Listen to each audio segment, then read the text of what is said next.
dan pendebat non-Islam. Padahal sejatinya kalau mereka ingin jujur,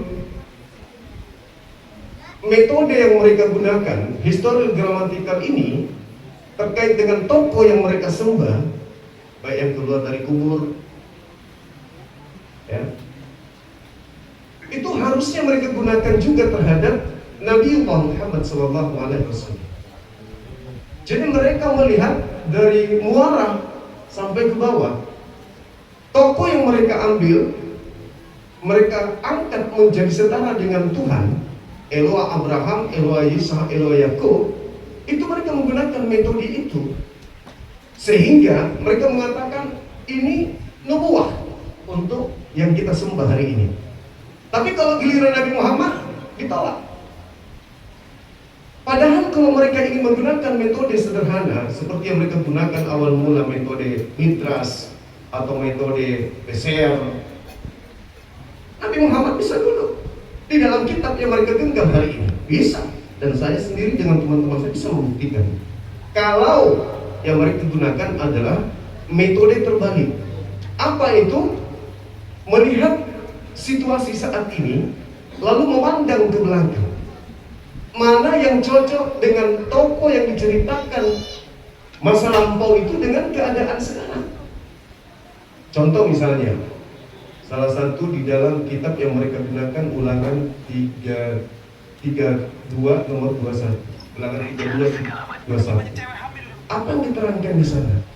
Konon Tuhannya Abraham, Ishak dan Yakub mengatakan, mereka telah membangkitkan amarahku, mereka meluapkan kecemburuanku, maka aku akan menggunakan umat yang bodoh, Nabal dalam bahasa Ibrani, ummi, untuk membangkitkan cemburu dan amarah mereka.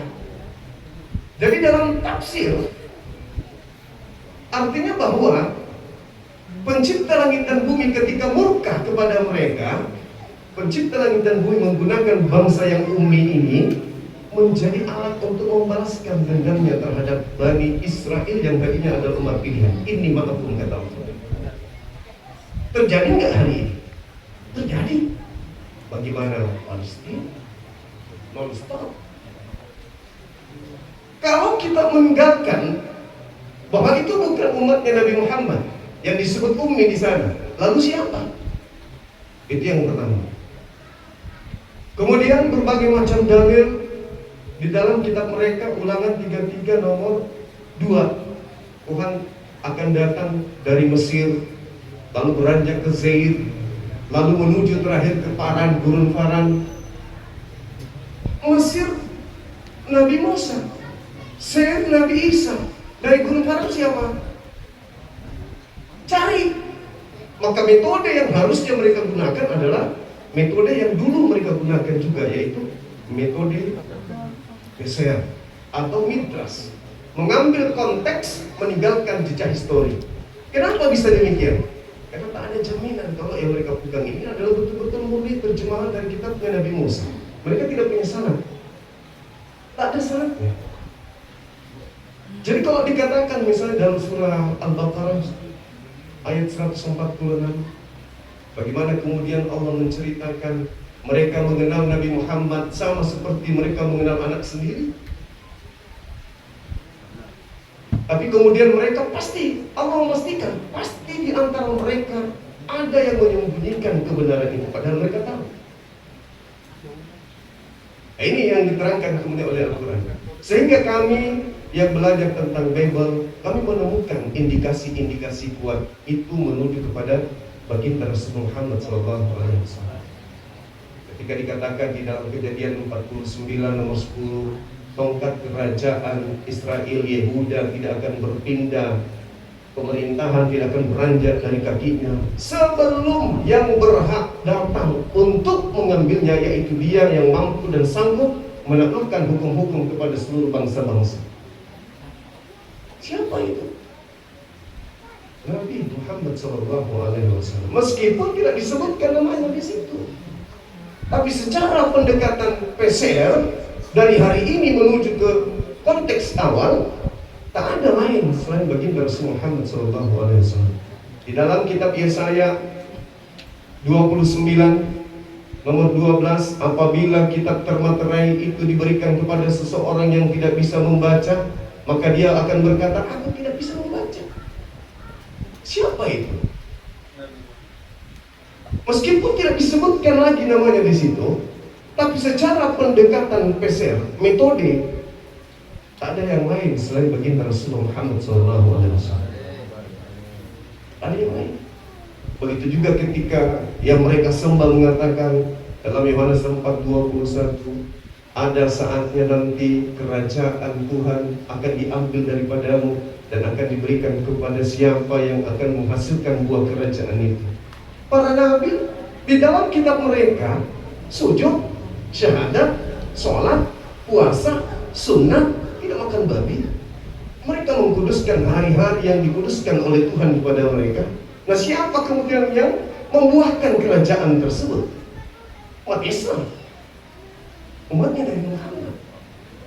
Jadi banyak rangkaian data-data di dalam kitabnya teman-teman kita itu yang justru menceritakan tentang baginda Rasul Muhammad SAW. Yang paling sering kita ributkan dengan tokoh mereka, baik itu yang S1, S2. Ketika kita berbicara tentang kitab Yohanes 16 nomor 7, 8, 9 sampai 16 sampai 15. Aku memang harus pergi, sebab kalau aku tidak pergi, maka roh kebenaran itu tidak akan datang. Bukankah Al-Quran surah Asy-Syura ayat 52, Ustaz?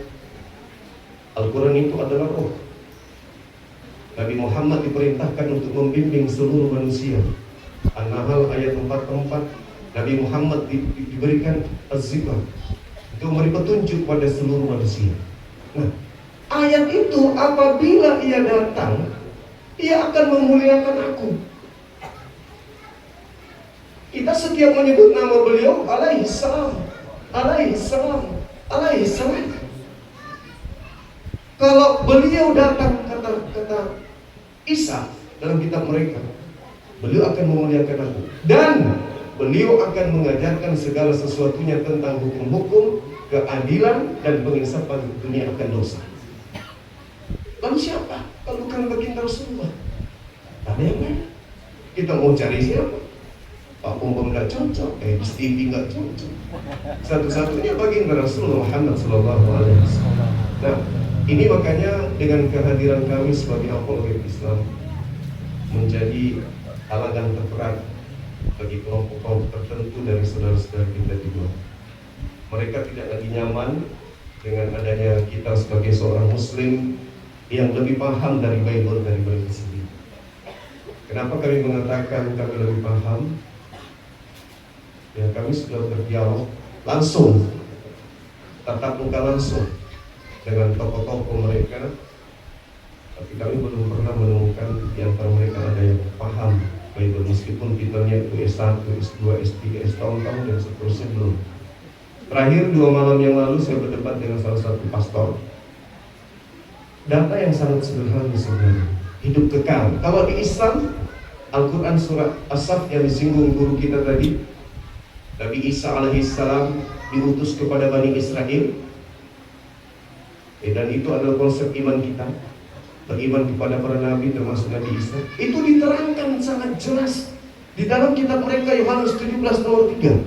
Hidup kekal itu adalah mereka mengenal Engkau satu-satunya Tuhan yang benar dan mengenal Yesus Kristus yang Engkau utus. La ilaha illallah Isa Rasulullah. Jelas itu hidup kekal. Tapi kalau ditanya, menurut Yesus hidup kekal itu gimana? Mengenal dia sebagai utusan Tuhan atau mengenal dia sebagai Tuhan? Jawabannya, mengenal Yesus sebagai Tuhan. Paham gak ini kalau gini? Gak paham berarti, tapi mereka gak mengenal. Kalau mengenal gak disembah. Nah, inilah keadaan yang terjadi. Sahabat-sahabat yang dimuliakan oleh Allah atau guru-guru yang ada di sini, kenapa dunia apologet Islam ini harus hadir?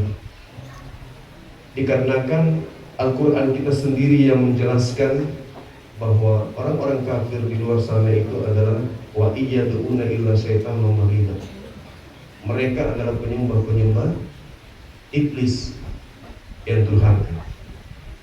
Nah, di dalam kitab mereka ada pesan, waspadalah kepada penyesat yang datang kepadamu memakai namaku dan berkata, akulah Kristus. Mereka akan menyesatkan banyak orang. Artinya bahwa menurut kitab mereka, Yesus yang berpesan kepada orang Yahudi muridnya agar waspada kepada penyesat yang datang memakai namanya dan berkata, akulah Kristus. Oknum ini akan menyesatkan banyak orang. Nah, ketika kemudian umat Islam masuk ke Nusantara awal mula, umat Islam membawa nama Nabi Muhammad. Mereka masuk ke Nusantara membawa nama Kristus. Sementara Yesus yang berkata, waspada kepada mereka yang membawa namaku. Oleh karena itulah kami bergerilya, Pak Kiai, untuk menjaga anak-anak kita ini jangan sampai tergoda oleh rayuan gombal para sales Tuhan yang ada di luar sana, hanya dengan modal penampilan seperti ustadz ala kiai. Itu sudah santer sekarang menggunakan atribut seperti ustadz, masuk ke pesantren-pesantren membagikan Bible bahasa Arab. Itu sudah ada tuh, dan kita temukan itu ya, yang kita temukan pergerakan mereka itu memang tersusun sangat rapi. Jadi sasarannya anak-anak kita. Oleh karena itu kami hadir bukan hanya sekedar membacakan Al-Quran di masjid. Meskipun kalau Ustadz tadi mengatakan kiai kita nggak pernah diusir, saya pernah diusir. Gara-gara umat Islam itu sangat tabu tentang Kristologi. Saya nyebut nama Yesus di masjid, imamnya berdiri. Kata imam, ini bukan gereja. Ngapain suruh Yesus di sini? Padahal waktu itu saya lagi syahadatkan salah satu orang anggota polisi.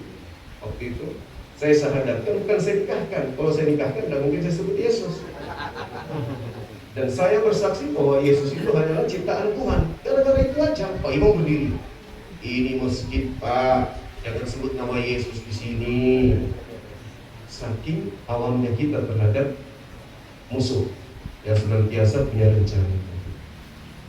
Saya kira begitu dari saya, sekedar perkenalan bahwa kami di tengah umat hadir.